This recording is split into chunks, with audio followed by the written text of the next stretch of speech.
परमेश्वराची पूजा करत राहाल तर एक वेळ ती साध्य होणार नाही, पण गुरुचा हात धराल तर तो तुम्हाला परमेश्वरापर्यंत नक्की घेऊन जाईल. परमेश्वर कोपला तर गुरु तुमचा हात धरेल, पण गुरु कोपला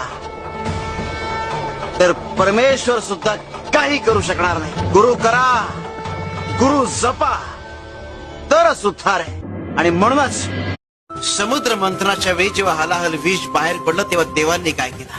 त्यांनी भगवान शंकराला आवाहन केलं आणि भगवान शंकराने येऊन त्या हलाहल विष प्राशन केला. गुरुमध्ये देखील शिवतत्व आहेच.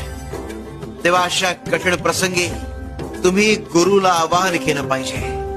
स्वामी म्हणजे गुरुर ब्रह्मा गुरुर विष्णू गुरुर देवो महेश्वरा गुरु साक्षात परब्रह्म तस्मै श्री गुरुवे नमः या उक्तीप्रमाणे